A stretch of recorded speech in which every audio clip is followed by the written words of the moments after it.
Let me know how the sound sounds, if it sounds weird or not. But today's gonna be very exciting, okay? I don't know if you guys have been seeing around the bend information or new, desires to pardon Derek Chauvin. And really the person that made this call for this pardon was Ben Shapiro, who's a huge, huge conservative podcaster. If you're not aware of him, he works for the Daily Wire. He's also extremely brilliant. I'm gonna move myself back. Someone says it sounds good, so I don't know, maybe it's you. So he is also a lawyer, and so he has a lot of information, okay? And he's someone that, like, when he's examining, this is a case, right? This is not just like random policies, which again, he's a lawyer, so he could give all of his information when he speaks about policies as well. But he looked at this case, and so did several other people. They really looked at the case, and they are now saying, since Trump is back in office, they should pardon him. And we're going to discuss it. We're going to go over things. I did find some new information that is, it's out there, but it's not so out there. And I don't know if my guests have seen this stuff, and I don't know if it changes their mind or not. I'm not here to necessarily change anyone's mind. I would say maybe my opinion about this would surprise some of you that do tend to actually know me and have been listening to the channel for a while. Okay. So we have, again, 2, I think, or maybe 3. We'll see who arrives, but we do have, again, the people of the new party, the cast of the new party. I'm honored for them to be here. And remember, they don't all agree. We don't all have the same perspective or beliefs or politics, basically. And that's okay. We always leave after on good terms, which is something that I would call maturity. So let's bring to our first guest, Gray Mars. Here he comes. We do snaps tonight. I think you're muted. Oh, no, I think. No, I'm muted. My bad. Thanks for having me, for sure. Welcome. Tell everyone just briefly who you are, where they can find you, just so you can know. If people want to follow you after, they can. For sure. I'm Gray Mars. I'm the founder of the new party. We go live 8 p.m. Eastern, Monday through Thursday. On Monday and Wednesdays at Man Cave. That's hosted by Vulgar. He's going to be coming up. And then on Tuesday, Thursday, we have the new party. Incredible. Well, thank you for joining us. We'll bring on who you just already foreshadowed so well. Vulgar, welcome to the stage. What's good, everybody? How are you doing? Tell us a little about yourself. I'm doing great, and hopefully you are too. I'm Vulgar. Yeah, like Grace said, I host the Man Cave, where it's just pretty much unraw thoughts and opinions. No rules over there, except respect. And I'm going to have a few things coming on my channel, which you can find me at Locker Room Therapy. Recently changed it because a lot of people got caught up in the word vulgar. But that's about it. I hope everybody's doing good. Thanks for having me. Of course. Amazing. I can't wait to see your stuff. So I'll start with the very first thing before I kind of divulge information or divulge evidence, I'll call it. Initially, when you guys hear that people are calling for pardoning Derek Chauvin, what are your initial reactions? My initial reaction was that they're trying to give the white population something to like bite on to, like, oh, okay, look, we'll get Derek Chauvin out of jail. I thought it was just a publicity stunt, honestly. Just because how it was on camera, I feel like it would just be so hard for him to just be able to get out of the courtroom, and so many riots and stuff happened behind what he did. So you feel that even just the actual call for pardoning Chauvin, that this is just a publicity stunt, that even the fact that someone is making this statement. Yes. Is that what you're saying? Yeah, I feel that way. Okay. And what would you think would be the reason for why would they want to do this as a publicity stunt? What would be the reaction that they're wanting? Well, certain people at MAGA, certain people on the right, have certain views towards different minority populations. So, I mean, some of the first, it was, we don't want transgenders in girls' sports. Let's give them that. Let's get rid of DEI. Let's do some segregation stuff. and then let's throw Derek Chauvin in there. It's all just to feed the population something so they feel like something's going on for their benefit. Okay, I have one more quick, because that's very interesting. So you're in a way, I'm curious how you relate, in a sense, like this situation, which was arguably really heightened due to the racial factors here, which we are going to talk about, because I'm curious of both your opinions. But so in a sense, do you relate this to removing men from women's sports? Yes, I feel like people within the MAGA movement have certain views towards certain minority groups. So they're going to want to see some type of social change. Whether Trump is interested in doing it or not, he's going to have to make sure that he does something to make people feel like he's doing what he was voted in to do. We're going to keep digging in there, but Vulgar, what was your initial reactions or anything to that Gray just said? I think it's a valid thing to do, at least looking into pardoning him, because there's so many parts to what happened. It's not like it was a premeditated or deliberate act where this cop just was like, I'm going to unalive this black guy. It didn't happen like that. There was a lot of back and forth. George Floyd wasn't even cooperative a lot of the time. He was being a mama's boy in a sense. He's being emotional, not complying. There was a lot of emotions going on. So I do think it's worth looking into. And Ben Shapiro had a lot of great points, just like saying that he was in the car and they said he couldn't breathe, wanted to get out the car. A lot of times, a lot of that is playing around to try to get out of something instead of understanding, okay, this is authority. Maybe I need to listen, calm down. I can deal with it with the judge. Instead, he was giving him a hard time. Not saying that George Floyd was all the way wrong or the cop was all the way right, or Derek Chauvin, not saying he was all the way right, but I do think it's worth looking into. And I feel like the state of Minnesota, just as us as MAGA get claims about just wanting to do something to bring attention, I feel like the liberals make everything about race. Like they try to say we are the racial ones, but I feel like the liberals make everything about race in reverse. And they try to make this George Floyd situation about race. And my personal take on it is that it wasn't. It was just a back and forth between two people not wanting to comply, and one had the authority and one didn't. So yeah, I do think it's worth looking into. Yeah, that's when I look at this, and I agree with a point that you said was, and I take into account things Gray said as well, but was this really like a racially driven issue? And I also just, for everyone watching right now, and just for the two of you, it's tragic, of course, that this gentleman's life was lost. This is a very tragic situation.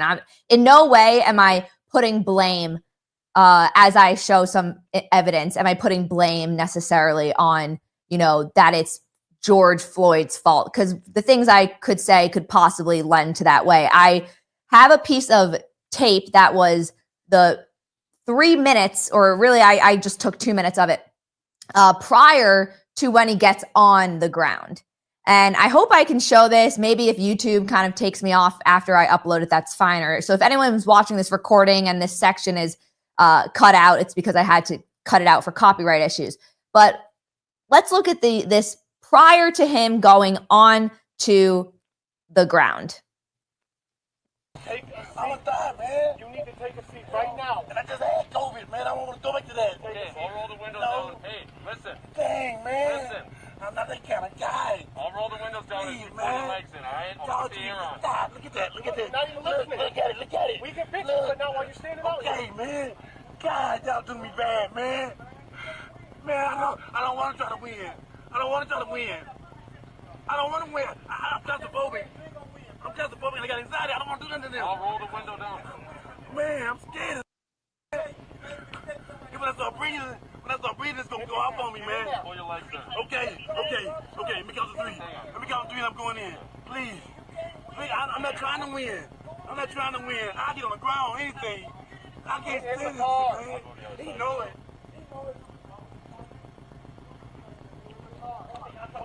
If you get in this car, we can talk. I'm claustrophobic. I'm hearing you, but you're not working with me. God, I'm claustrophobic, man. Come on over here. I'm going to pull you in. Get in the car. In the front. No, you're not getting in the I'm car. claustrophobic. Get in the car. Okay, man. Okay. I'm not a bad guy, man. Get in the car. I'm not a bad guy. Man.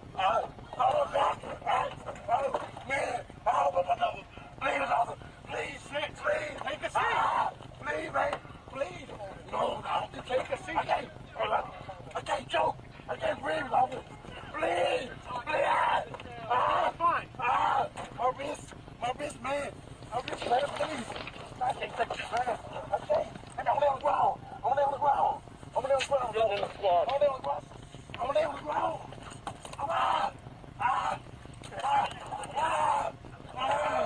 I'm going down. Get in the squad. I'm going down. I'm not going to breathe. I know I can't breathe. Talk to the front. Get some more oxygen, man.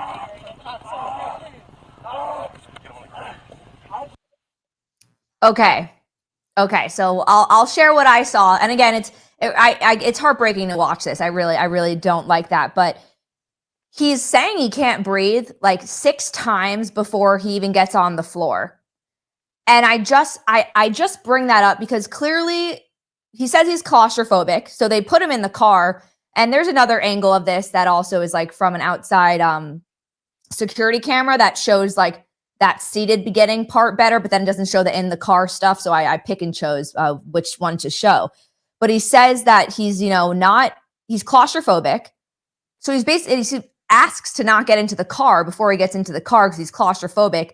And then I don't know why the scuffle of him, he doesn't want to get in the car. They're trying to get him into the car. And then he ends up going out the other side. And then he's like, I'll lay on the ground. Like he almost asks to be put on the ground because he doesn't want to be in the car.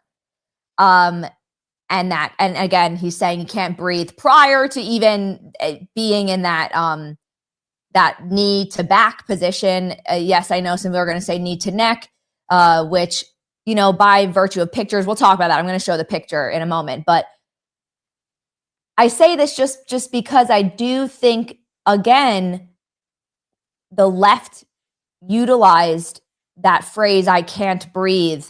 They made it specific to as if he was being choked. However, he's saying it for a solid 3 minutes prior. What are your guys' responses? Have you seen this before, and does this change anything for you? It's been a while since I've seen it, but the more I'm like even watching it now, I don't know if you ever sign up for a gym membership, or you go to a gym, or you go somewhere where it's risky, you have to sign off saying that you accept all liability in case of death or something like that. To me, I feel like this situation kind of leans to that far as the cop.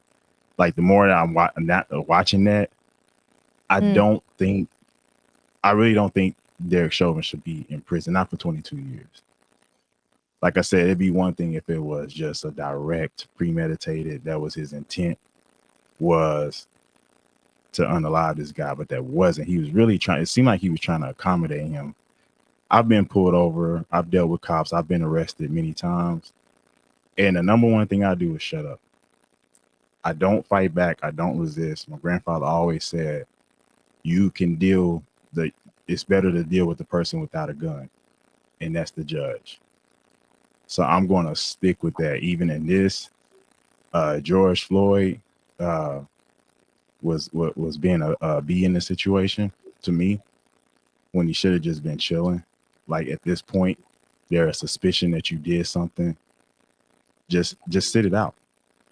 That's all this. Like, I know we can go back and forth about this all day, but it doesn't do anything, because you have people that are in positions of power, like the police, and telling people that they could talk back and fight or do it is not the right way to go about it. So I know we're going to go into this, but I'm going to stick on the side of talk to the judge. Stop dealing with these police officers. Just do what they tell you. What I'll say is what the Can't Breathe came from, it was another guy that was selling Lucy's, I think in New York, Jenna, where they choked him and he died and he got lost. So I don't remember his name. It was years and years ago, but they wore the shirt, I Can't Breathe.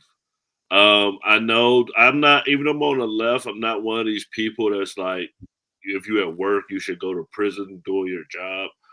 I'm not one of those people, but in this situation, and this is why I think cops need more like social service training or customer service training.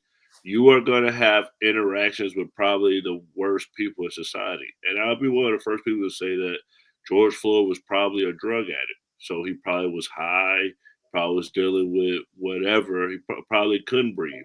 So if you are going to sign up for this profession at the same rate that people are saying George Floyd is wrong, Derek Chauvin signed up for a job where he was going to be dealing with people that could possibly be irate, where he might have to use physical force, and he signed up for this. So you know that you're going to have to deal with these types of people, so you should be prepared for these type of training. And if he didn't have the right training, then that's on the police department where they should have had to pay a civil lawsuit, and then he shouldn't have been criminally charged. Okay, so you're saying he shouldn't have been criminally charged. Sorry, vulgar. I'm saying that what happened in the court system is that George Floyd family won a lawsuit and that he was criminally charged, but they tried to say that he didn't use a technique that they're supposed to use to subdue the suspect. So they're saying that the technique was illegal. Right.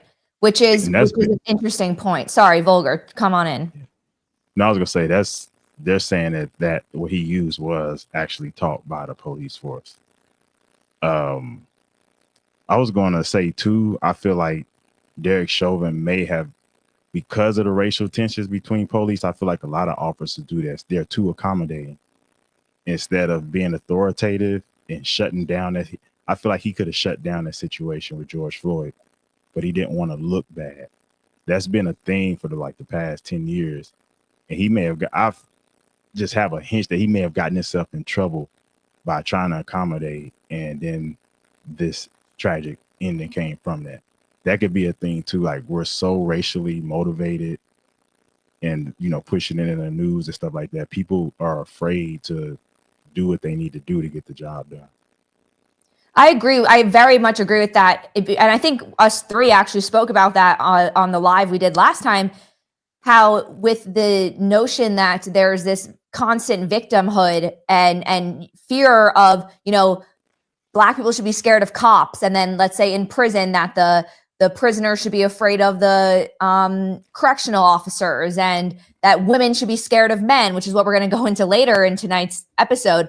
I think this creates fear that you get defensive, and it actually does change your natural response, how you would respond to something. And I think the fact of the matter is, one more thing I want to add is, I wish that a lot of cases would be looked into in this in depth, and we would talk about things this way for a lot of cases. There's, I'm sure, other killings that there's cops that kill white people in ways that are probably inhumane, but you just don't hear about it. It doesn't become a statement and a headline because that doesn't invoke any emotion from people. And our government and the world, they want us to be emotionally charged. They want to create division. So a cop killing a Black person creates division, creates hysteria. And that's why, how do we even know? Let's say, like Gray said, the position, which actually I did look that up. It was a protocol for that. I don't know for all police department, but that specific police department to do the knee on the back. That's one of their protocols that has now since been banned. I'm sure we all know why, for fear out of something like this happening. But everyone would this have actually been this big of a deal if the races were reversed? If it was a Black cop to a white man? Well, I even feel like if it was a white cop to a white person, it doesn't get views. Because I seen one video, I don't know if either one of y'all saw it, but they kept telling the white kid like different commands, just like get up, get down, get up, get out, like crazy, like just telling him stuff. And he was like, oh, he was scared. They Yeah, shot they him. shot him. Yep, You in saw the that one? hallway. I seen. Yeah. Yep. So Yeah, like, yeah. but that got no media headline. To me, that Nope. was probably the worst one I seen. But it's probably because it was a white kid. People don't care. So I agree with you on that. The racial divide is what drives the ratings. Mm-hmm. And my honest opinion is that's what put Derek Chauvin in jail too. It's definitely what put. I mean, that's 100% Because what it's I a think. high risk job, and Yep. things can happen. When in the middle of something like that, like people be like, why don't you just shoot him in the leg? That's you risk everybody else around because the leg is a small area. Instead of shooting for center mass, like everybody have all these solutions in hindsight, but not knowing when you're involved in that adrenaline is high, everything is going on. Like I said, no, he wasn't cooperative, so it is what it is. And this was at the height of the BLM movement, right? So it was, of course, people were pushing the rhetoric. And again, like I think all of us are saying, this is a tragic event. This is terrible. Any death is tragic, but the way that it created a global, or at least in America, a storm of a reaction. You had Joe Biden telling people that they hope that he has, they hope the conviction is that he's guilty. You have Maxine Waters saying, if he's not convicted, if he's not guilty, we are gonna go the streets, we're gonna protest, we're gonna make them know that we mean business. So you have people on the jury that are seeing this. So that's the other side of the coin. Did Derek Chauvin even actually get a fair trial?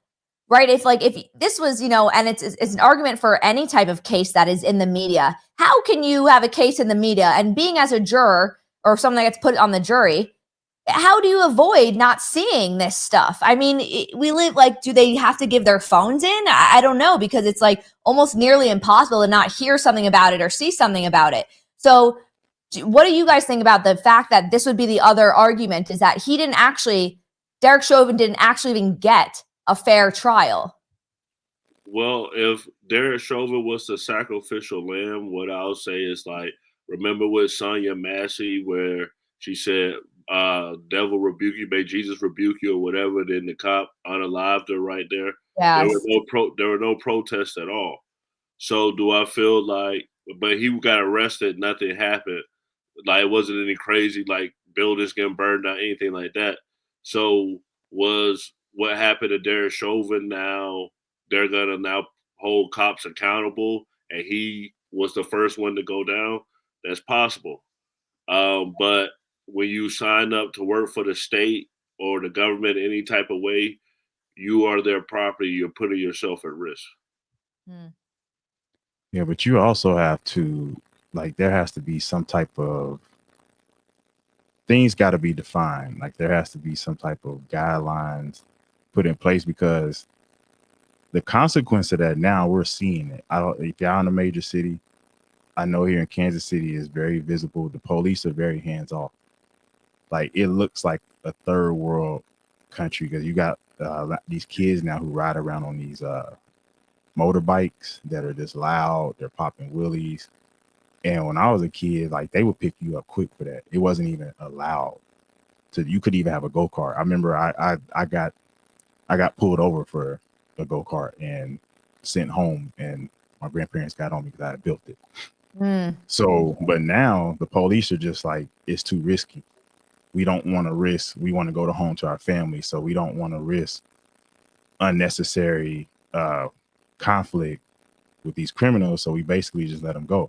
I got in that accident last year, hit and run. The person hit me. They were spinning out, racing, because that's a big thing. They're actually putting grooves in the street here now, in the intersections, to try to keep you from spinning out. So I got hit, airbag deployed. My car is totaled. They took off down the street. The cop literally said, "Do you have insurance?" I was like, "Yes." He was like, "Okay, file a claim. We're not going after it." And I actually seen the license plate and everything. The police here are so hands off now because they're afraid of being prosecuted for doing their job, and they realize that the left is so much on race. So like a lot of the white cops, they do not want to deal with black people like that. They're just kind of like, we're just gonna get our check and go home. So something has to happen, because now you're playing between trying to have racial equality or keep black people safe, but then everybody's unsafe because the police don't want to do their jobs. Yes, that is, sorry, Gray. What I was going to say to that is the reason that this is happening with the cops and black people, number one, Rodney King, when those cops beat that case. The second case, it was an Asian woman in LA. She shot a young black girl who was just trying to buy something, and she got acquitted. So there's been multiple cases where law enforcement or someone, where me in Florida, Trayvon Martin and George Zimmerman. George Zimmerman beat the case. So it's been so many cases where you see black people get deleted and nothing happens. So like Derek Chauvin was really like the start of me seeing cops being held accountable and getting convicted. But just like you just said about the white guy that got unalived by cops, a lot of that is on the media. Like when you have the media pushing that, you can't say, okay, we're going to hold these cops accountable because they're unaliving black people, but then it's okay when we got the video of the white person not going viral. Like, is it that cops are really targeting black people, or is it just that the unaliving of black people from cops is put in the news? So that's where the danger comes in, because a lot of cops now are like, okay, white cops, like, if I do something to this black person, I got a big chance of being put in the media. So where do we hold the media accountable? But to say that one-to-one response to you, did you hear about the Goon Squad in Mississippi where they essayed the two black dudes because they was dating white girls? Wait, they essayed two civilian black men? Yeah, the cops did. And they got caught. Y'all didn't hear about that? No. Okay, when was this? They get reprimanded? Definitely look into that.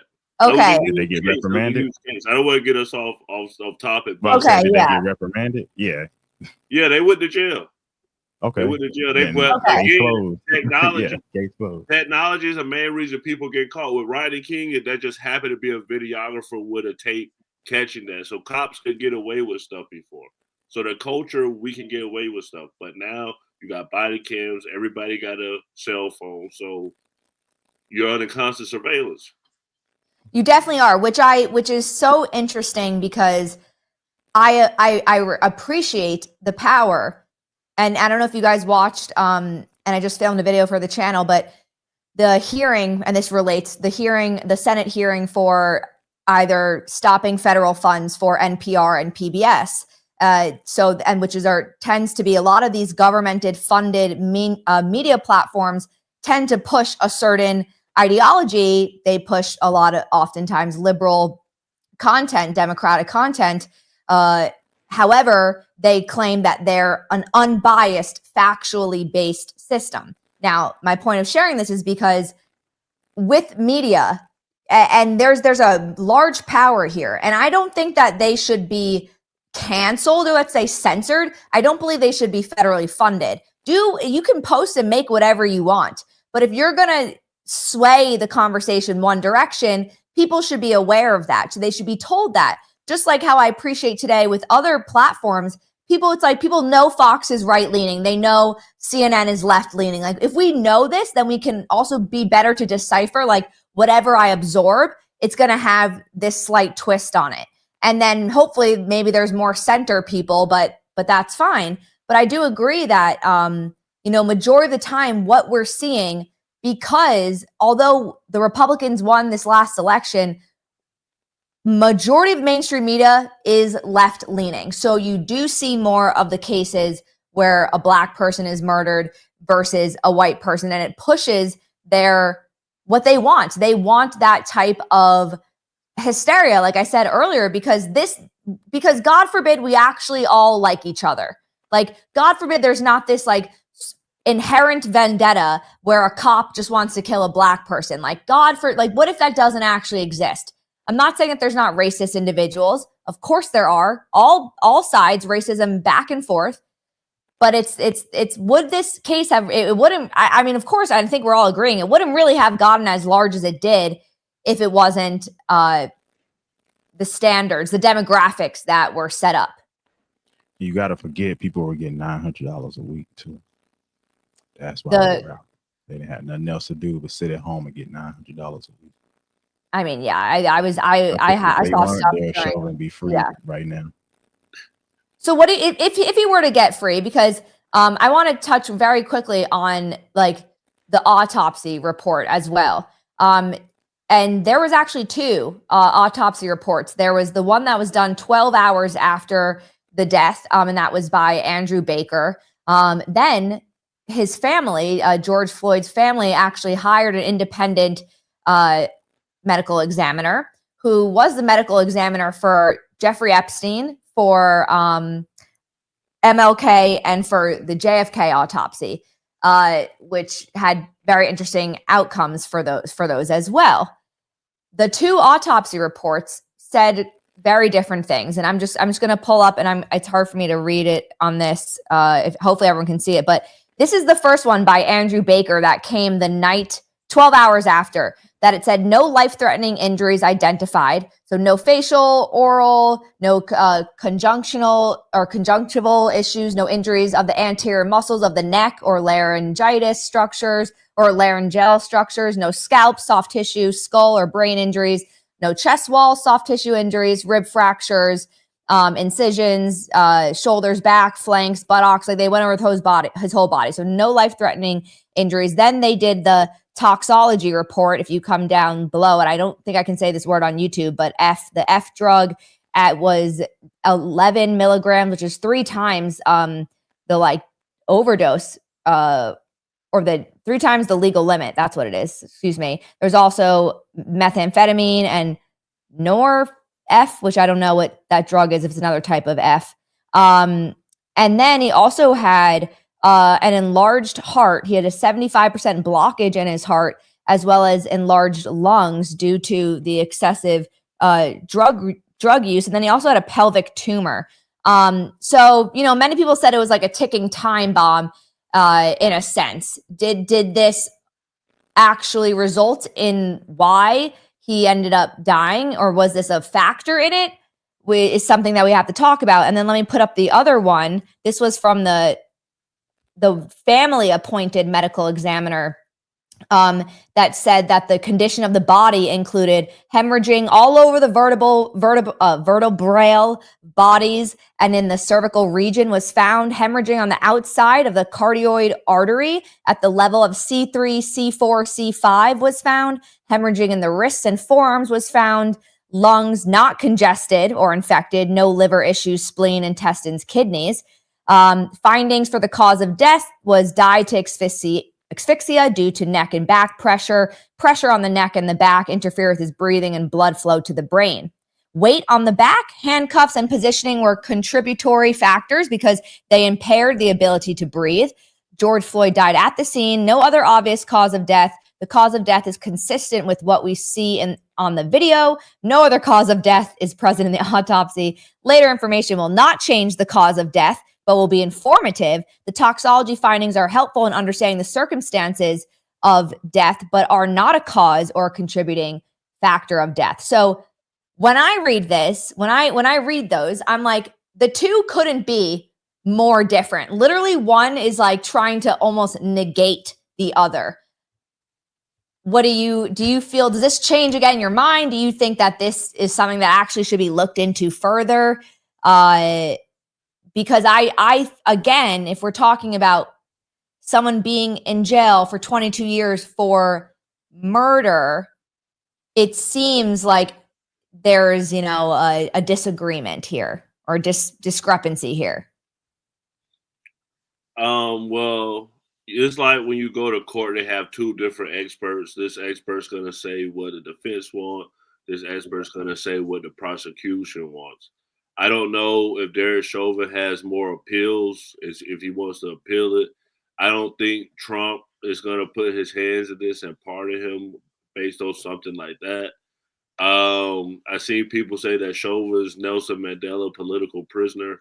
I don't necessarily agree with that, but that he may have gotten the media affected his case. For sure, most likely that is true.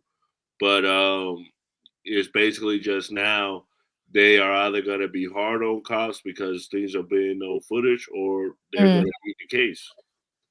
That's how I see it. Yep. Yeah. Vulgar. What Yeah. what do you feel when you see that, or any? Does it change again your decision? Or I mean, a lot of that I've known, and it changes my decision because, like, his health was bad in the first place. It wasn't like this was somebody who took care of themselves. They jogged 2 miles every morning, ate the right foods. Like, the dude had the F word in the system. Like, was it like the tip of a pencil is lethal? So just to have any of that in this system, to me, is grounds to be like, you know what? You know, there could have been some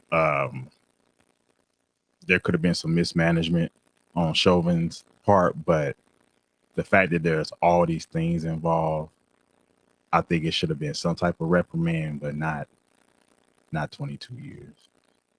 I just can't get with that. Like I said, that makes all of us unsafe when you have to second guess your moves in the field. That makes, you know, that's not safe. That's like the whole that's why they have the immunity, and that's the other thing that the left has really been putting the fear in people with, is saying, oh, they got immunity, which means they could do what they want to do. That's not what immunity means. Immunity means if you're acting in good faith, you're going to be protected. And honestly, I feel like Derek Chauvin was acting in good faith. Just because, if you see, he was trying to accommodate George Floyd the whole time. And to me, that is where he should have stood his ground and been like, no, you're going to stay in this car. If I got to get you a oxygen tank and a mask, you're going to stay in this car. Because that most cruisers they have the plastic in, you can't really hurt yourself inside it, especially if you're in handcuffs. So to me, that's where I feel like he went wrong. Like, you can't listen to the media and the society and what's going on and worry about how you look. As long as you do your job right, and he should have stood on it and made him stay in that car. He'd be out today, and George Floyd would probably still be alive, but he was too accommodating, in my opinion.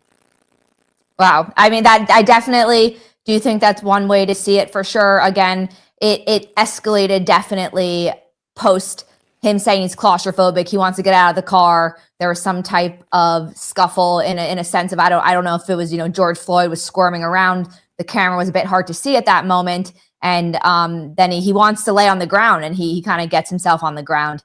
It's going to be interesting to see what happens. I don't know if anything will happen. If something does, and let's say he is pardoned or the sentence is changed, what have you, I'm very curious, and would actually just be based off of what we're seeing from the left, and not all the left, not gray left, the crazy left. I think there would be a very big outrage, more violent protests and things that are, unfortunately, this is what we're seeing. We can't deny that's what's happening right now.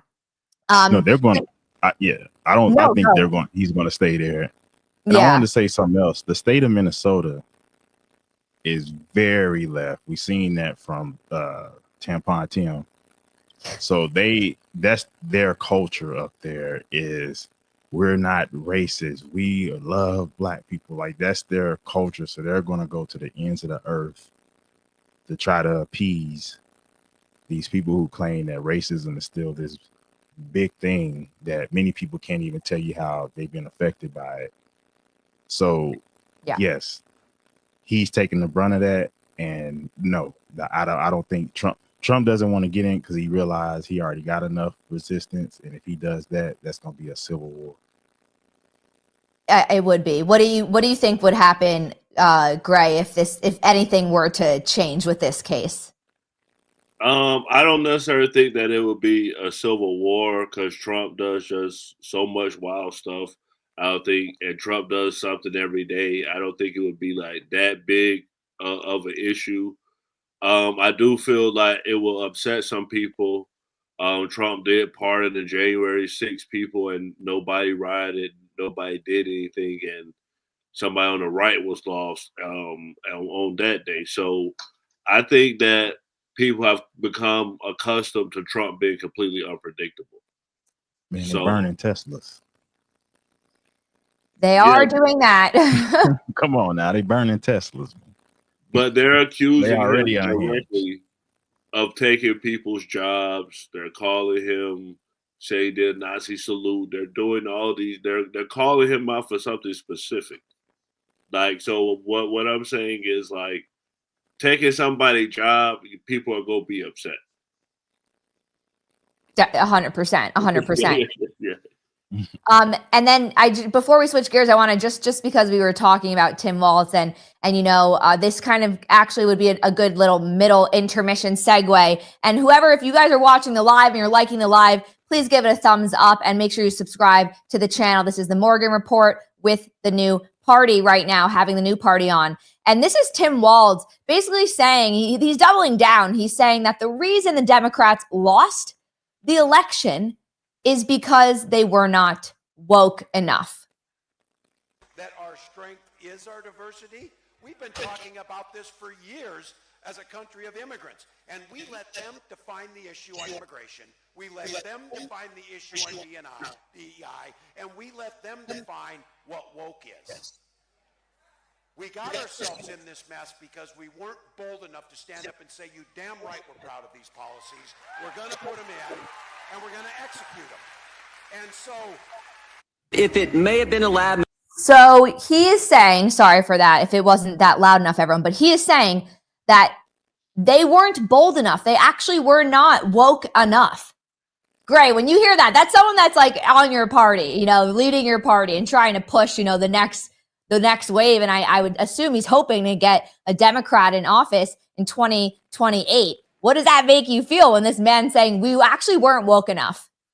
I completely disagree, and I was glad to see Gavin Newsom go on Charlie Kirk's podcast and kind of say, there are only two genders, and the unfairness about, I don't think he said the two gender things, but he said the unfairness about sports with men and girls sports. So I think that the Democratic Party is going to go more to the middle. I think Tim Walz being like a big political figure is kind of gone now. And he's probably just saying that now. People didn't like Kamala Harris from before. I would have never voted for Kamala Harris in the primary. So, I mean, we were like hoping anyway. And when Joe Biden didn't drop out, it kind of hurt us. So that's what I would say about that. I don't think it was the message. I think it was situational. Definitely. And Volker, I already probably know what you're going to say, but when you hear him say the left's not woke enough. I'm just like, what, how much more woke can you be? You gonna be on coke or something? I don't know. Like, he's gonna lose people. Yeah. It's already in level delusion, the far left. Not Gray, but the other left. Yeah, he will lose more people this way. I don't know who's sitting there in that audience cheering it on.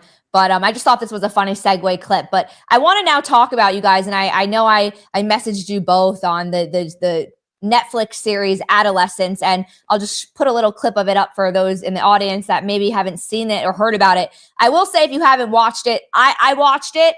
I actually watched it twice. I think it's a great show. It's very entertaining. It actually, in a cinematic aspect, it was done in one take. Each of the scenes, which is wild. Especially there's a scene where he's being interviewed by a therapist, which we're going to talk about. And it's very well done. Now, the thing is that it sparked a lot of outrage in a couple of senses. It sparked outrage in the toxic masculinity aspect. It sparked outrage in feminism, and it sparked outrage in whitewashing. As you see on this picture right here, it was based off of a true story of London stabbings that were done by this gentleman on the left. And it was cast by, you can't see it because you can kind of see half his face, but Jamie is the white boy that they casted him as. And that was a lot. We're gonna go over several tweets in regards to this, but this was a big, outrage, like that. It was basically that Netflix is whitewashing, and they're comparing it to other series and racial swaps that Netflix has done in the past or is doing right now. Now, before I have you guys chime in, I'm going to play a clip. This is from a Europe, an Ireland and London kind of Senate hearing of their own, and listen to what they have to say about this series, Adolescence. Against the worst of toxic masculinity, and Conor McGregor being invited to speak on the world stage on our National Day of celebration. People like Conor McGregor, the Irish version of Andrew Tate, promote hyper-aggressive, misogynistic, and often violent forms of masculinity. As a parent, as someone who coaches underage teams, works with local schools, and as a director of a local youth and community centre, I deal with a lot of young people of all ages. I know from speaking to friends and parents right across Kildare that they are very conscious of the potential impact of these social media type figures on their children. Currently on our TV screens, we see the impact depicted quite harrowingly on the new Netflix TV series Adolescent. The glorification of dominance, aggression and subjugation of women through social media must be ended. I ask, what more can we do? What is the government doing to tackle the rise of toxic masculinity and its detrimental influence? Well, Deputy Neville is so right, and I want to thank you for the question. This is a really important topic for all of society, Laskin Corda. I think the programme Adolescence has really provided a glimpse into how toxic influences are filling a void in young men's lives. In fact, I believe adolescents should be compulsory viewing in all our secondary schools right across this country. Social media has such an influence on young lives, and that's why I think in Europe and Ireland we need to be true to our values, even if others in the other parts of the world decide to go a different way. These so-called influencers are feeding young men a warped view of what it is to be a man. And let us be clear, the likes of Conor McGregor and Andrew Tate should not be social media influencers. They should be social pariahs. Their behaviour is wrong, it's retrograde, it's degrading, it's damaging.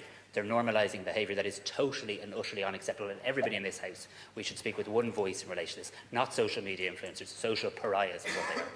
Did you travel far? Okay, so there's a lot in there. There's a lot in there in regards to, they're speaking about toxic masculinity and the view that Andrew Tate, Conor McGregor, and anyone, I guess, that is an influencer is giving off today. So you're both men, of course. When you listen to those reactions, and it's okay if you haven't seen Adolescence, but they're basically, again, attacking what it means to be a man and how we should share this film with children or this TV series with kids so that they could see the negative effects of basically masculinity. Well, Jenna, I started watching the show because of you.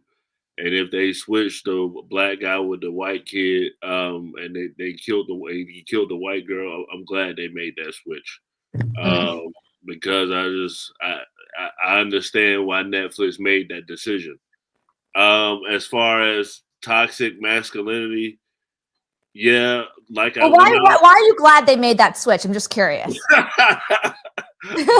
glad they made that switch because on screen, I just don't feel like it looks good for emotions from certain groups. So I feel like watching a black dude kill a young white girl on screen, on screen, is too much to handle for some people.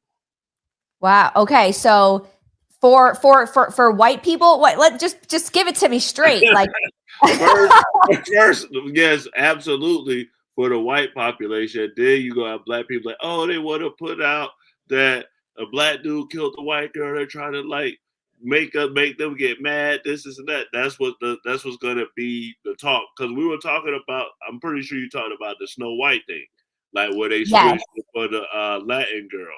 So it's like in the same instance, okay, that doesn't necessarily make sense. It's just like, okay, just Snow White is Snow White, and literally says white in the title.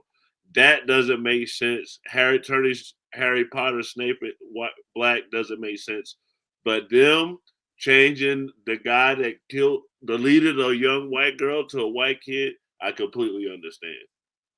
All right, I'm gonna put a pin in that comment because I have something to show in regards to just that exactly. But finish your point on also, you're going to go into toxic masculinity. I do think that it's affecting young men. I've been around some young men that look up to Andrew Tate, and I feel like it's going to hurt them in the realm of dating. So I do feel like, and I always bring up the incel movement, where these guys are involuntarily celibate, and they're not getting the type of girls they want. I think they're supposed to get a girl that looks a certain type of way, a girl's supposed to act a certain type of way, and when you have that mentality, you don't humble yourself, you might result to violence on a woman to try to get what you want. Yeah. Yeah. I mean, I agree in the sense of how Andrew Tate, I haven't heard Conor McGregor talk too much, so I want to be careful with giving too much opinion. I agree with how Andrew Tate speaks on women in a certain aspect.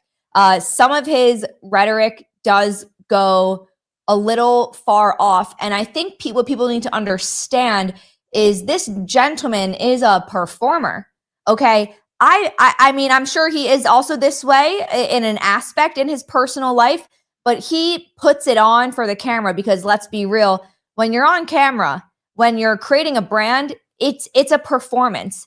There's certain things you see that are really working, and then you're going to actually double down on it. And I think the aspect of, I'm not saying that he's lying. I just think he exaggerates. I think he purposefully excites and provokes and creates controversy because of how effective it was. I mean, again, you don't really get it. Like, currency is attention today, or attention is currency. But so yes, the way he specifically talks about women, not all the time, but some of the time, some things he says, I'm like, that's definitely in the wrong hands. It could be viewed and handled and done in a negative way. Vulgar, I know you are, though, very red pilled, I would say, correct me if I'm wrong, in terms of the men masculine mentality.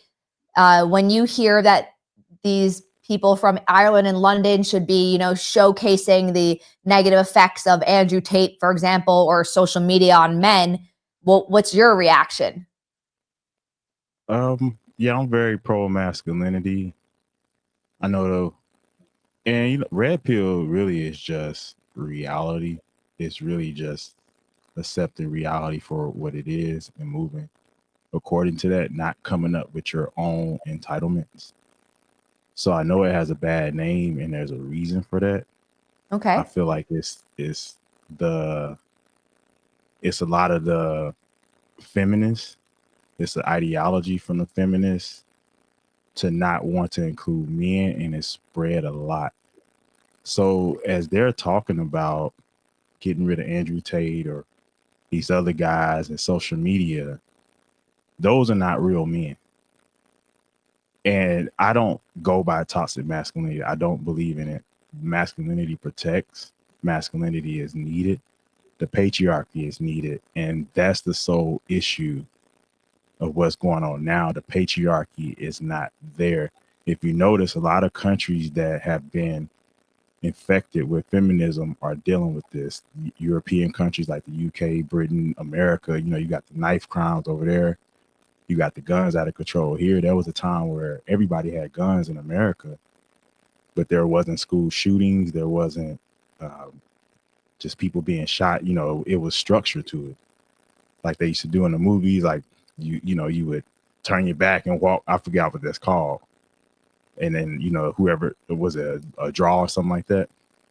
There was more rules. Now that you have fathers out the home, you have a lot of feminism, indoctrination, no fault divorces, because UK, they're worse. Like, people don't know it. European countries are worse than America as far as the feminism and the divorce rate, the fatherless homes.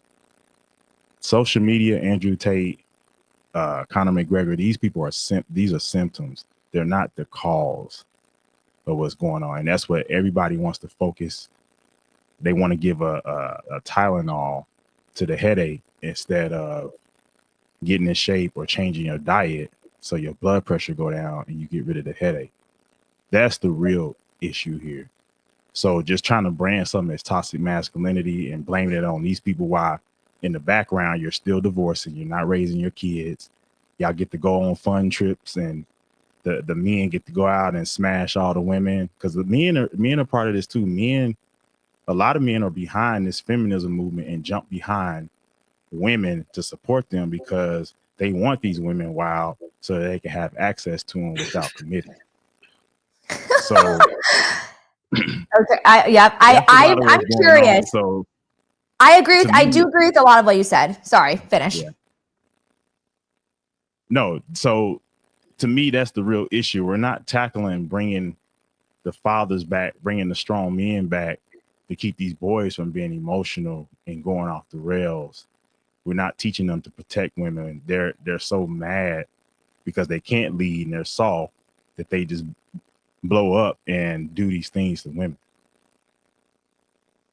Okay. I have like, I agree with many points. And I also, in a sense, agree, like, even if your concept of like, or your notion on what red pill, you know, being reality and truth, I'm all for that. And I'm all for a strong man, and I'm for a protector and a provider, of course.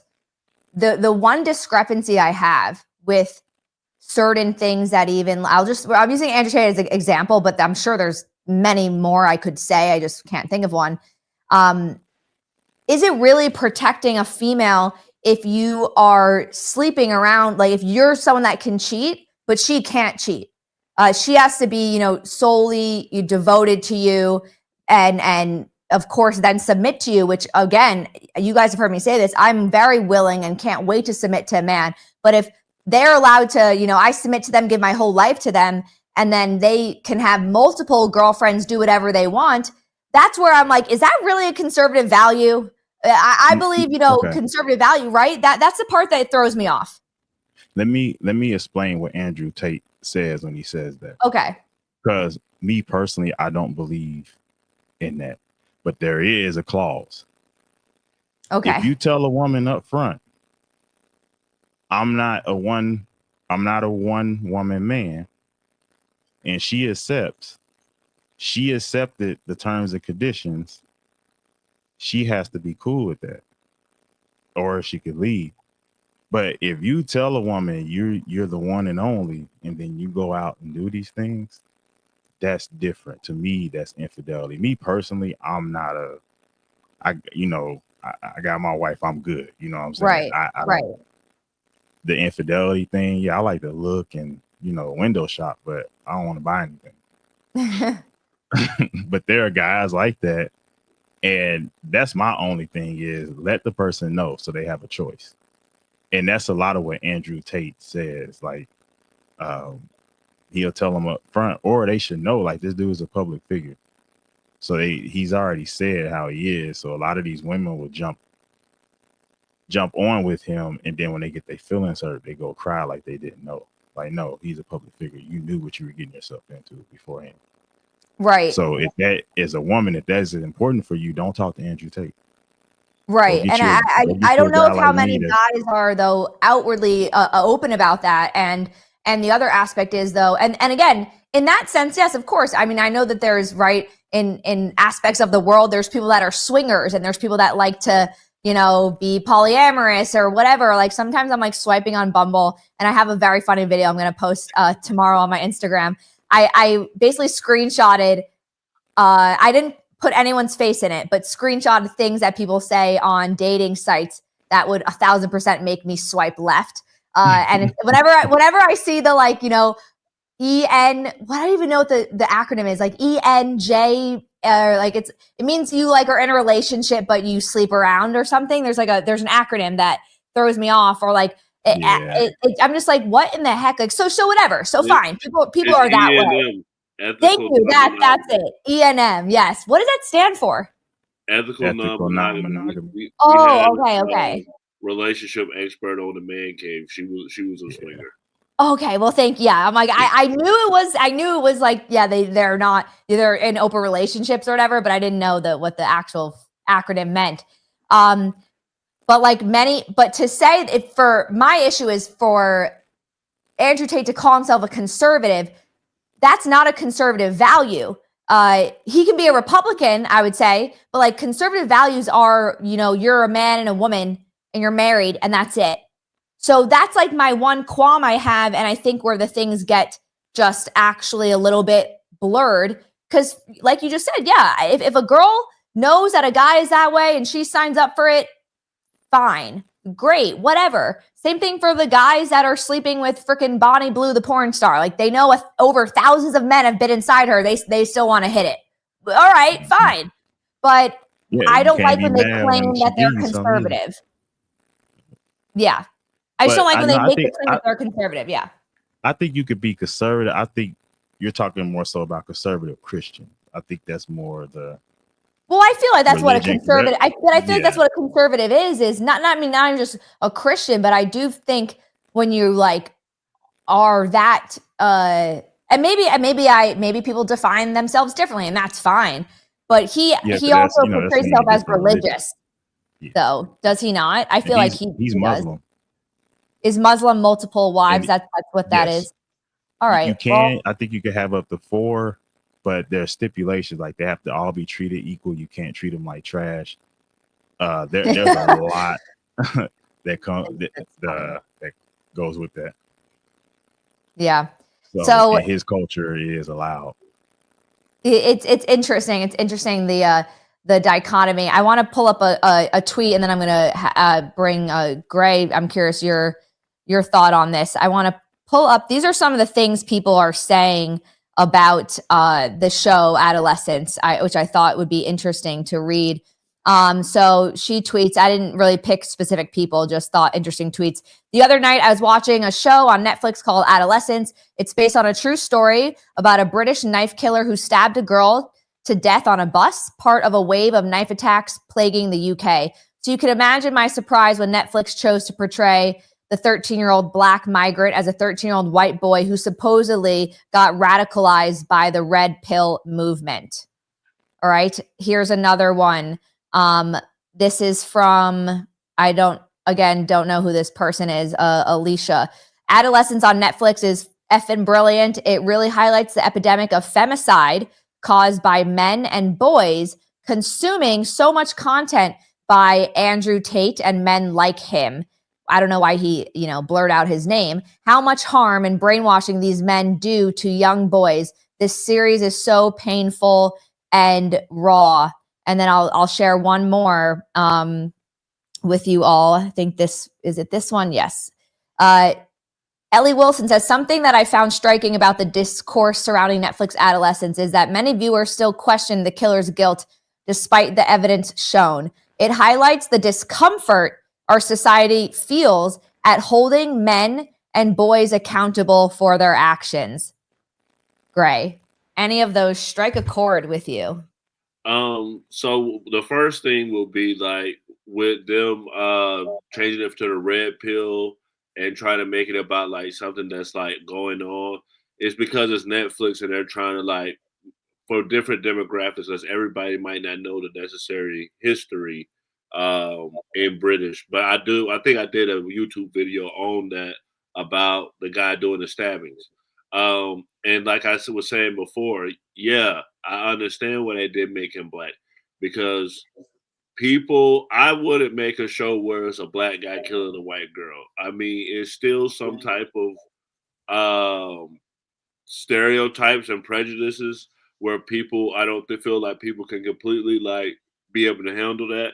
I remember watching A Time to Kill with Samuel Jackson and Matthew McConaughey.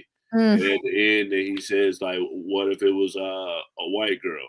So it's just like it breaks an emotional cord. I don't think Netflix, especially in the social media time, will want that type of hate on their hands.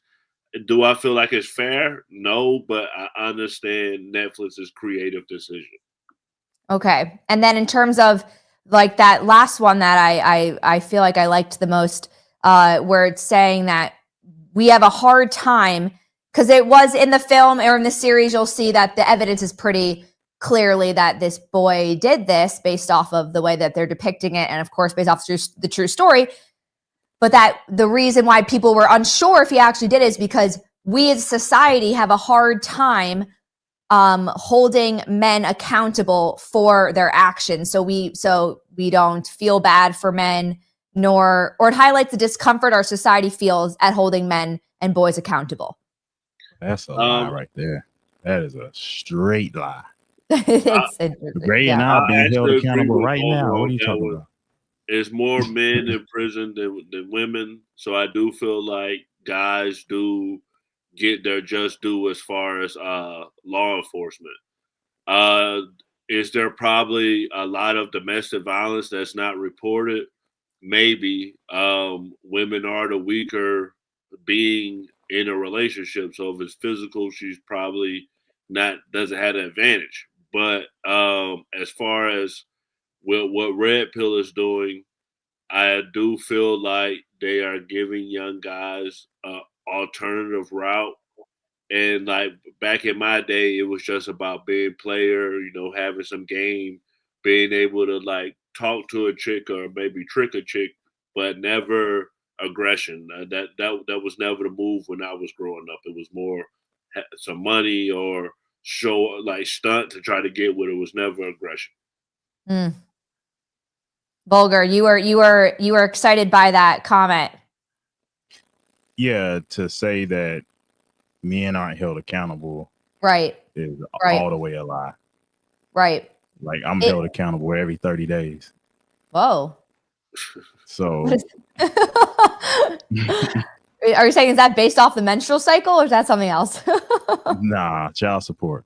Oh, gotcha. I was just curious what that meant. I do think that comment I completely disagree with, and as being a one girl in a family of many brothers, I think, and I've seen the inverse, and especially in terms of even domestic violence or actual like sexual assault.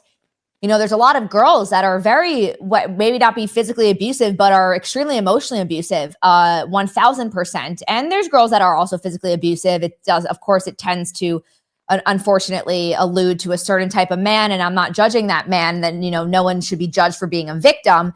But definitely domestic violence doesn't even get reported when it's a female that's doing it. That's the predator.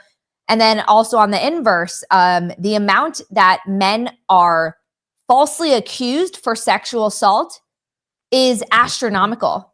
It's absolutely astronomical. And that's what's an interesting part to this show, is because there's one of the third episode is just him and a therapist. Basically, she's trying to diagnose him. And they set up this entire hour episode to be about how did social media make him react this way? What was it about, what does he think about girls? He's 13, by the way. And she's like, what do you think's appropriate way for a boy your age to sexually interact with a girl your age? What types of things would you do to her? And it's extremely uncomfortable. She's like, tell me exactly what you do. Oh, so you think touching her chest is appropriate, above the shirt or below the shirt, or underneath the shirt, and all these things that alludes to, again, that men, and that he almost only did this violent act because of this weird sexual dominance.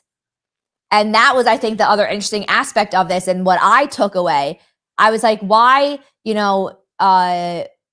are we always making things related to men also sexualizing a female or taking dominance over females in a sexual manner? That's what we think about 24/7. Is it? A lot of guys, of course. I mean, like, when you hang out with your homeboys, especially when you're young, it's like, how many girls did you get? Did you get this girl? That type of thing. That's what homeboys and friends talk about is girls. I feel like. Yeah.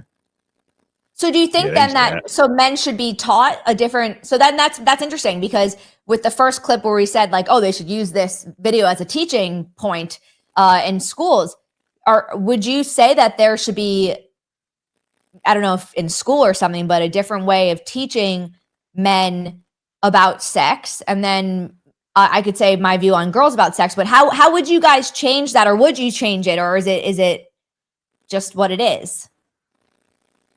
I never got the birds and bees conversation in my household. I really was like the guy in school. Like I was hanging around my older cousin and his friends, and then they were like, oh, you're a virgin. Of course, I lied. Like no, and then that's when you just make up. Like yeah, it's this girl that's in college to try to like be cool. So it's the peer pressure that you're also feeling growing up, where it's like I gotta commit this act because I gotta like prove to everybody like I can get a girl or whatever. So as far as like guys being taught by their parents, I didn't have a father. I really learned from my friends and once I got with girls. So I don't know if we can teach boys. They have YouTube and social media now, and Andrew Tate is filling that void because no one was talking to these young men, and these young men don't have role models. So unfortunately, that's the type of people they're turning to. Yeah, that's what I was gonna say. Like water seeks its own level, and everybody wants to blame red pill. They want to blame the internet instead of blaming their home, and they're not. These boys need fathers. Like I didn't have my father. My father was a severe alcoholic. Is actually what killed him. But my grandfather raised me, and he was a World War II veteran, and he didn't really talk about the birds and the bees.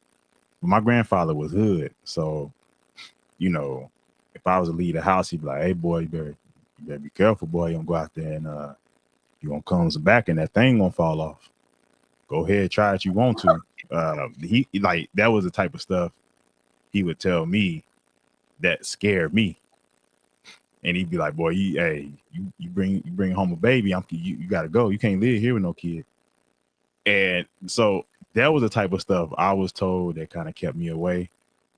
But in the reality, I'll tell you, I was 14. In this, because I was the one that didn't engage in sex early.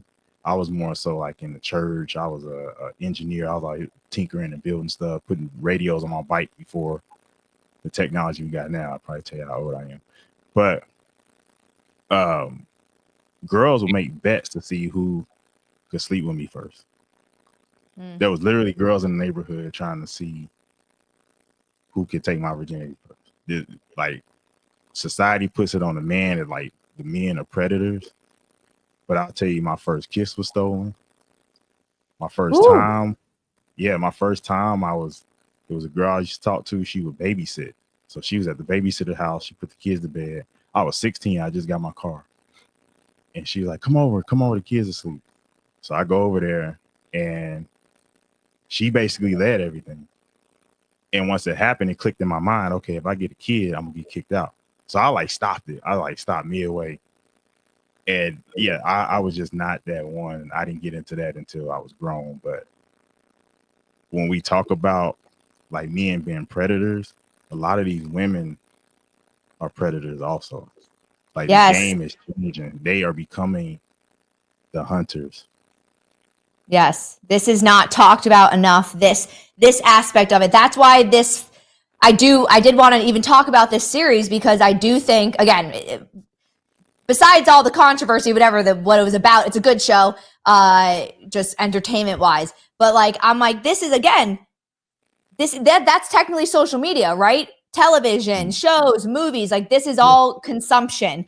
And women have, I speak about this a lot. I'm not a woman hater at all, but I'm a hater of the sleuths. Okay. For lack of a better word, I'm not for it. I'm extremely, again, and I'm very blessed to have the family I had and like very overprotective men. And that was something that taught me a lot too. But women are so emotionally manipulative. Being in New York, you guys, I see that these are the women I see. Okay. They are waiting for a man to be their meal ticket, and they get the meal ticket by just being as sexually attractive as possible. And the thing is that they know that that's their power. And I'm not knocking, like, you know, feeling good, looking good. I'm all for being healthy and, like, you know, taking care of yourself and your body and dressing good and all those things. But when I'm talking, like, they find a man and they try to trap him right away. And then about like 2 dates in, they're asking for their rent to be paid. And it's not, or like, can you help me invest in my new business? Like, it's not small amounts of money. And they're going after BBLs now. Yes, exactly. And they're going after the women, or the men that are obviously extremely financially available. And when you are that rich and also good looking too, like, so men are successful and great in our society based off of their income and their job status. They could be unattractive and get models if they are that rich. I know a little billionaire who is, no offense, he's disgusting looking, and he dates 23-year-old models from all over the world. Women are viewed as successful based off the way they look. A guy doesn't care about what job I have. If I'm rich and whatever, I have a job. I mean, unless he's like a freeloader, but he doesn't actually care about the job I have. He cares about what I look like. And because of this, women take advantage of that.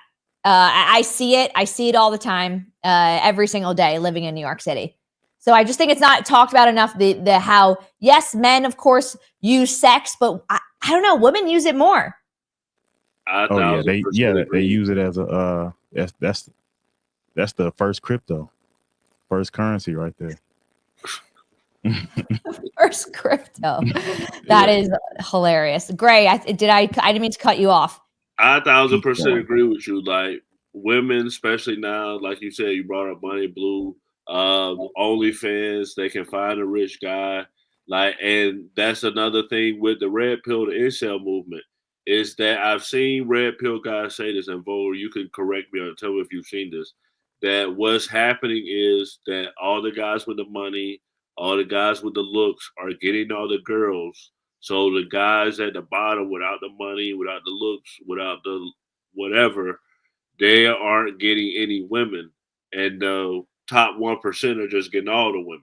So now that's also something that's pushing them to be red pill, is that they can't get a woman.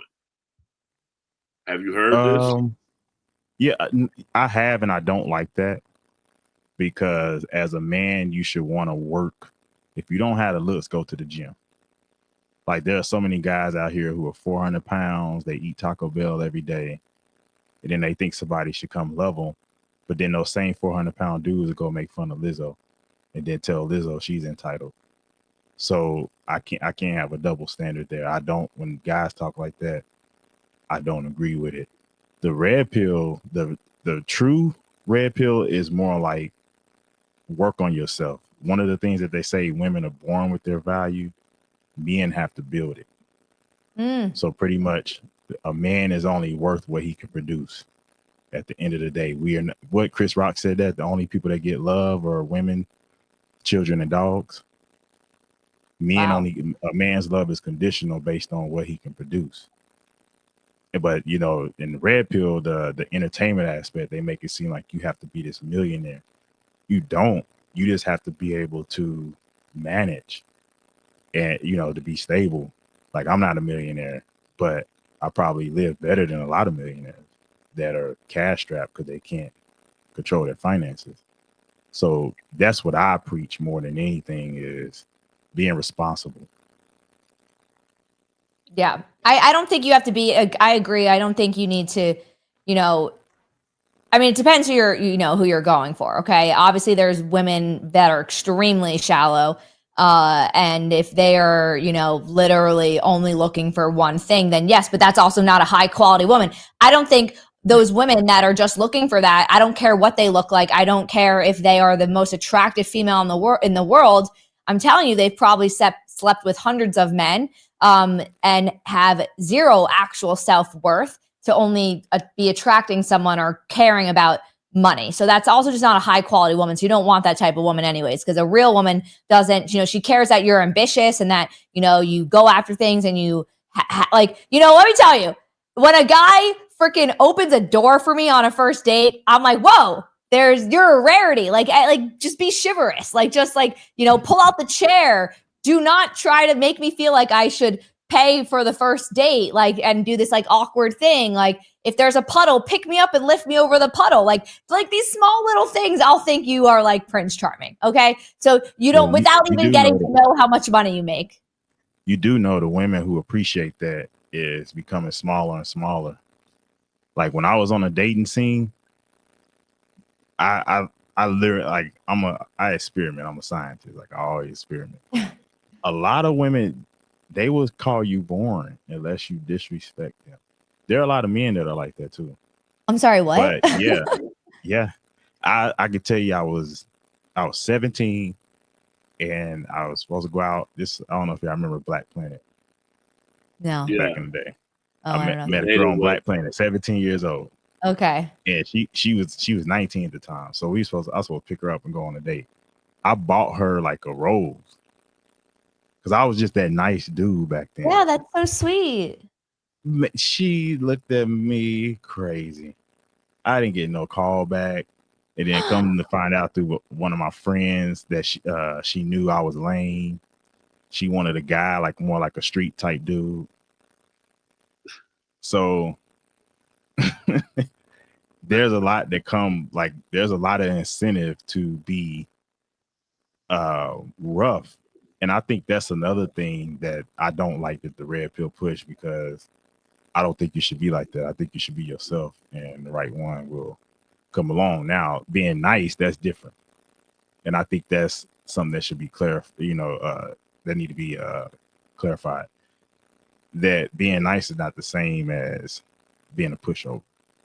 Yeah, that's just, they need therapy. I heard a guy say that to me once too, that he's like, I've never gotten a girl by not being like somewhat standoffish or a little, I guess, rude in a way. And that wasn't his exact word he said. And my immediate thought was like, if you do that to me, like, I'm never talking to you again. I don't like that. I'm not a girl that, like, if you're not texting me, I'm not going to text you. Like, I'm not like, if you act like you don't want to talk to me, like, I'm going to be like, okay, he doesn't want to talk to me. I don't understand this reverse psychology. And you better believe I will never chase anyone, but just as if I'll only chase the treadmill miles. That's it.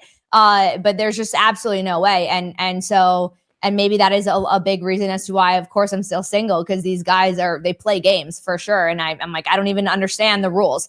So I wanted to tell you something to interrupt, but everybody talks about the red pill or the guys like the dating coaches, because there's more. There's the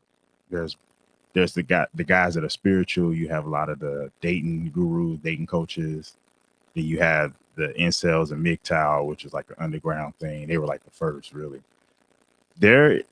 So this was, like I keep saying, this is a reaction. The red pill was a reaction. The main reaction was that there were only women voices allowed, and only to speak feminism, like Oprah, Ricky Lake. You didn't really have a lot of guys. The guys that were on TV, they weren't telling men stuff. It was Maury Povich and what was the dude, Jerry Springer? Yes. And then even like Montel Williams, he was still simpish in a sense. He really spoke to women. The guys that were on TV spoke to women. Nobody spoke to men. The only outlet men had was ESPN. And now ESPN is even soft. But that was a reaction. And then there was another book that this woman wrote for women. It was Pink's. I can't think of the name of the book, but it was telling women how to manipulate men. That is the real reason why this started, because it would tell women, when you get the number, if he calls you back or something like that, calls you back real quick, don't answer. It was a bunch of different rules, basically to get the man invested. They played all these mind games to get the man invested. This book came out in the late 90s, early 2000s, before the internet was a big thing. And a lot of women was getting this book, and they were pushing this game onto men. Like, they would make the men work, make them work, the dates and stuff like that. You had the 90-day rule that I think Steve Harvey was like pushing, something like that. What was it? Look like a man, think like a man. Yeah. Yes. So that's what I'm saying. A lot of people are attacking this ideology, but it's really a reaction in a response to that, and then the fatherlessness that exists today. So we got to get to the core of the problem. We can't just sit out here and put these guys on the FBI list. I don't know if y'all knew that there's an FBI list that lists a lot. Yeah, go. To respond to what you were saying, yes. about the red pill stuff, like how you said, like you brought the girl a rose. Like I had a baby in high school, like, and I would have never done that. Like me, I would have pulled out like a stack of money. I would have like ones. I would have 100 on top, 20s and 10s, and then I would be like, oh, actually dropped that. Can you pick that up? Like, so it's kind of like some guys are just gonna know, like, if you just take to the smallest thing, not millionaires and this, but just guys that's just gonna be more showboating or more like, hey, I'll pay for this, I'll do this. Women, y'all said in the group chat earlier with me, when she was like, oh, the main thing is a guy that can provide or problem solve. So women can immediately get with a man, and then all their problems are solved, and a man is expected to pay for everything. You can either be a guy that take advantage of that and try to act like you got money or spend the money. But I do feel like the red pill movement was for men who were seeing guys do this type of stuff, and then them to say these women ain't nothing. They just mean, they disgusting, they B words, they just trying to use you for money. Like you should be the man and take control of the situation. No, it was only for the sleuths, whatever word. Yeah, the sleuths. They use that. And that's the thing, like that all police, and that's the other issue that I have. It's you would never hear the red pill talking about a woman who carries herself good if she's not out just, you know what I'm saying, diluting her body. She's not like dressing, you know, naked all the time. She actually has some decorum and respect for herself. The red pill don't talk about them. They talk about the ones who was going after the drug dealers with the nice cars, got pregnant, and then come back to you when they got all the you know, the stretch marks and all loose belly change down there. I will say though, I'll add in, because something that does bother me. The red pill side, whatever, super far right, they also, though, they'll criticize when a woman, they would criticize me, for example, because I'm 32, still single, and I work. Okay, so they would make it seem as though they would call me a feminist, which I'm 100% not. If I don't work, how do I live, right? So I don't have parents that pay for me, and I'm not a sleut, and I don't have an OnlyFans. So obviously I have to put an effort. And it's not by choice that relatively by choice that I'm single, but I would love to obviously fall in love and have a family. But they look down upon women that are my age that haven't found families yet, and they'll talk a lot of shit about it and be like, you know, it's too late. You're not going to find anyone. Like it's that part of it, I obviously strongly dislike because. Can I push back, or you get down? Please push back. Sure, go. So, all right. So that's the equivalent. Let me ask you this. If you come across a guy who's your same age, or 35, let's say between 35 and 45, right? He hasn't done anything. He's living in his car. He really don't have any dreams or aspirations, but maybe he look good, right? Is that somebody you would want to date, to live the rest of your life with? If he hasn't done anything yet, what do you mean? Like he have no aspirations. He's just kind of just floating through life. Like he has no, you can't have no. That's like my one thing is you don't need to be a billionaire, but you should be have some drive, some get up, right? Of course.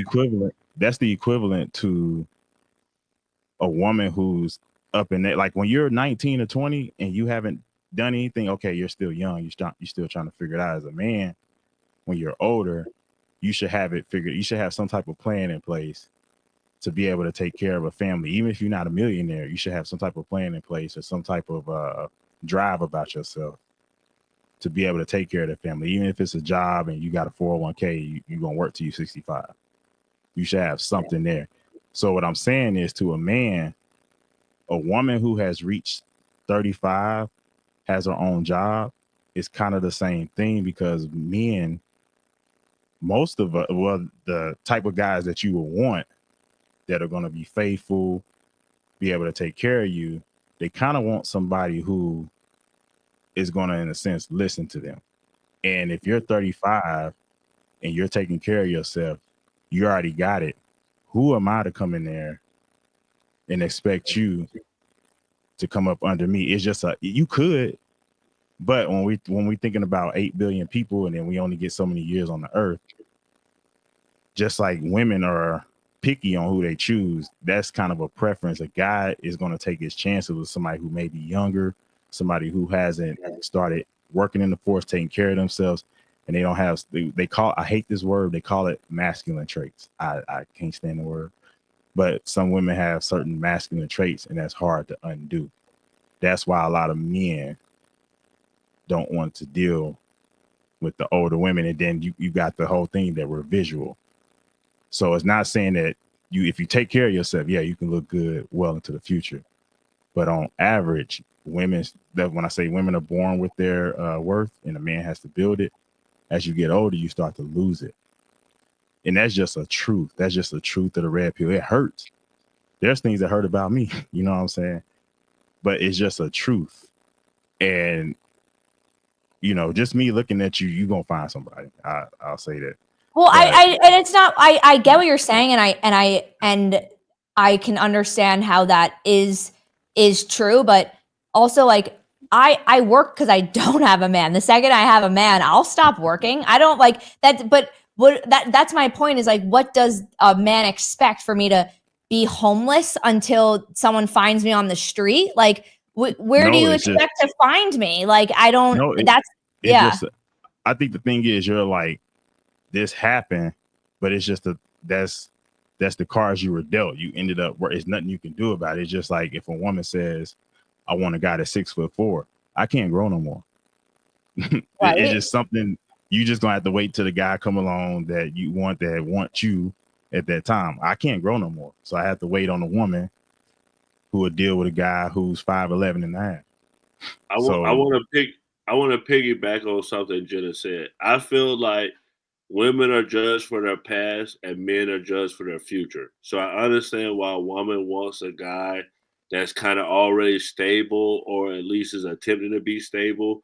Because if she gives the guy a chance that has nothing going on, if once their relationship falls apart and she goes to the next guy, the guy that she's with that's stable is going to hold over her head that she was with a guy living in his car. So why should he do anything for her?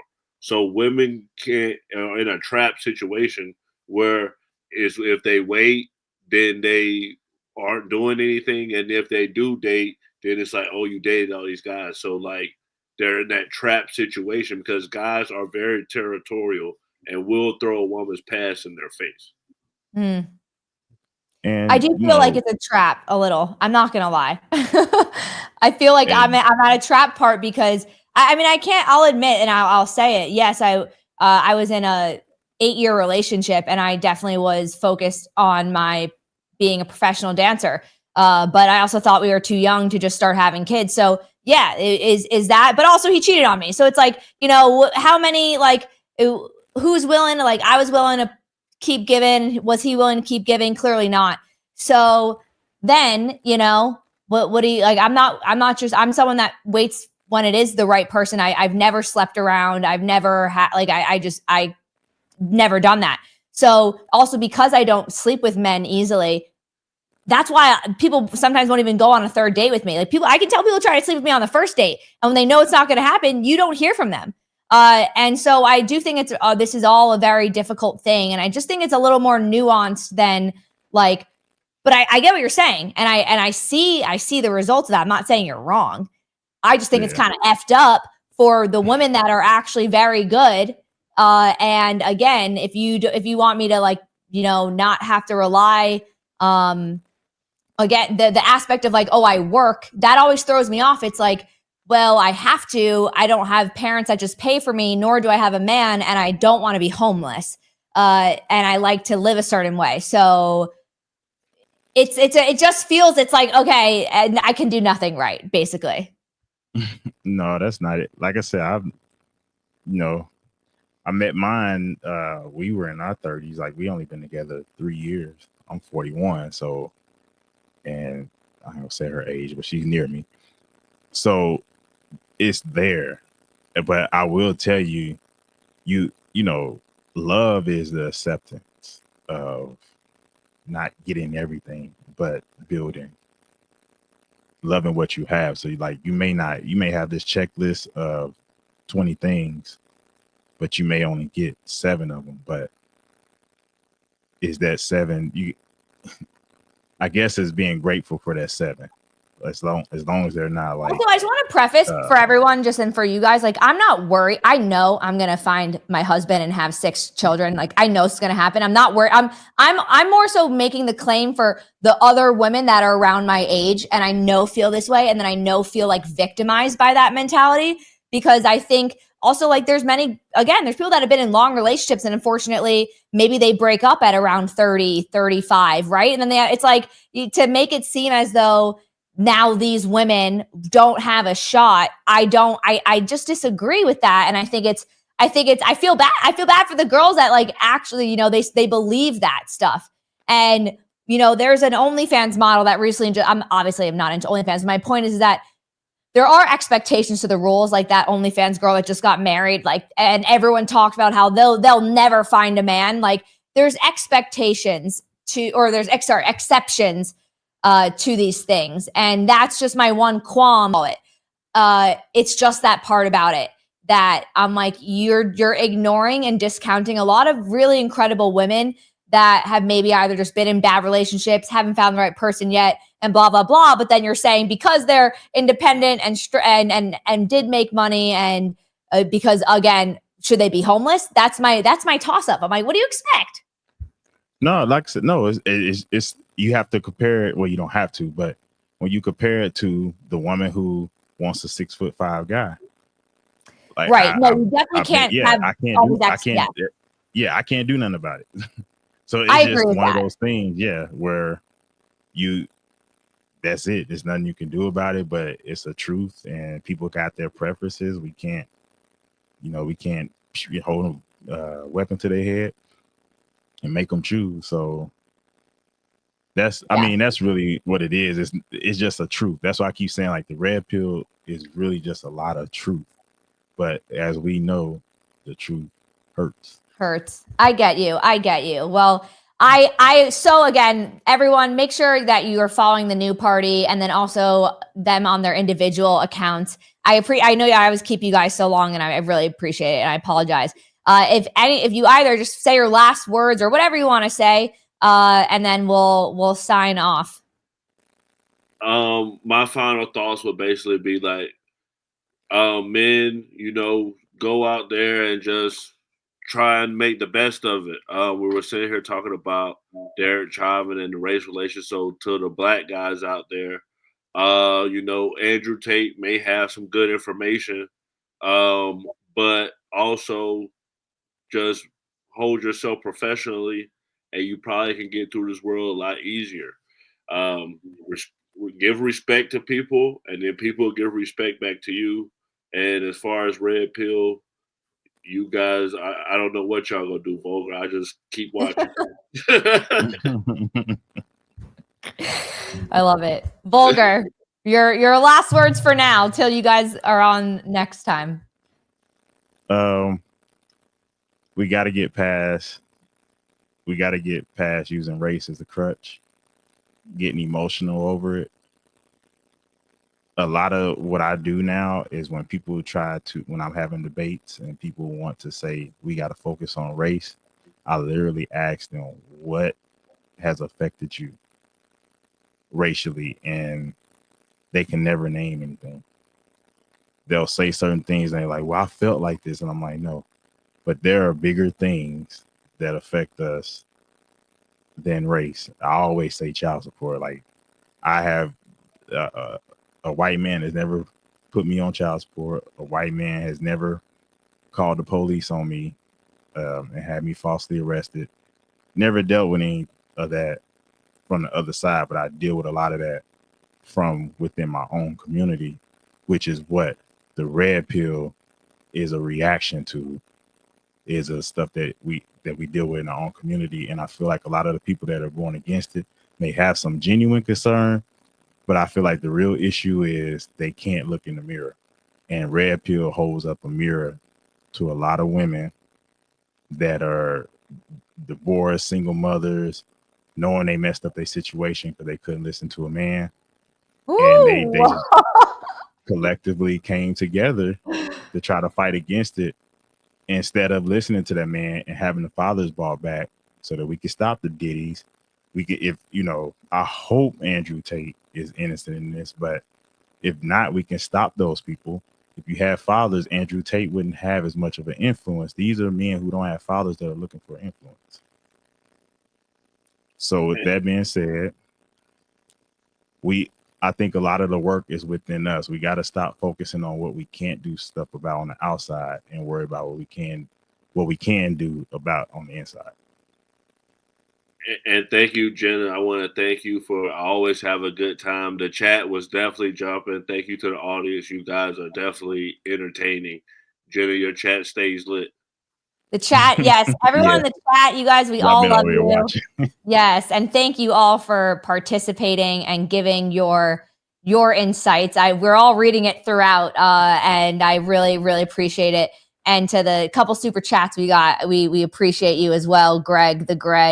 I didn't get to put them up online. Tim, I see one. Tim Walls, that uncle your mom warns you to stay away from. You'll never be alone. Yes, Tim Walls definitely is that. Thank you to Greg 72. And I definitely want to jump into a bit more. I want to get you guys back on for this particular topic because I just think it's something that's so. Obviously, it does affect me in a way that I feel viewed by people. Not necessarily do I emotionally feel affected, but I can feel I can feel the judgment, I guess is the best thing to say. And I just think sometimes, and I'm curious about the listening to man part.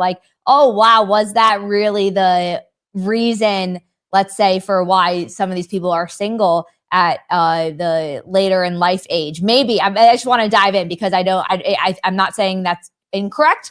I think it is correct. And I'm like, oh, was it always just because the girl didn't listen? Or could it have been his fault too? It's put. Yeah. You heard the term pick me? That's what they call women who listen to their men. They're called pick me's. I've heard the term pick me. Sorry, what did you say about it? That's what men are? That's what they call women who listen to men or are submissive to their men. They call them pick me's. They're like, ooh, pick me. Listen, pick me. I'm extreme. You don't even I just think my example is so good I wish more women could listen to this because I'm extremely submissive. I actually have a fear of making a decision.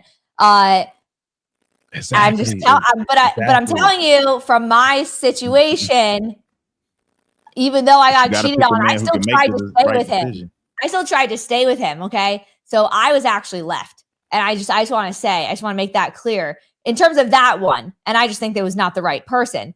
But I think men have also been the reason why a woman is single and not just it's only the woman's fault. It's both sides. Okay. I didn't know if I was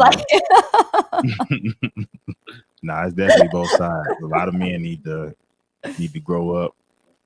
Yeah. And, be responsible. Like I said, if you tell a woman you faithful and then you sneaking around, that's not kosher at all. Fact. Yeah. That's the next show, Jimmy, you said. Yeah, we got to do more of that. Yeah, definitely. Yeah. Everyone, you guys, yes. I'll invite you all. Thank you. I'll put this up. I'm going to invite you all to my wedding when it's, and whenever when I pop out 6 children, because that's the goal. Okay, you guys, thank you for being here. Gray and Vulgar, you guys are the best. And everyone, make sure you're subscribed to the new party. They have the man cave where I'm sure they talk really about more of these types of topics. So, and wow, thank you for the last super chat of the evening, the white man. You guys, I also, just before we go, I'm taking about, yeah, that's a hilarious name. I'm taking about a 13-minute break and we come back on. We know it's Friday late nights with Jenna Morgan. So make sure you're coming back on in 13 minutes for the late show. And I will see you guys soon. Okay. So Vulgar and Gray, we'll see you next time. For sure.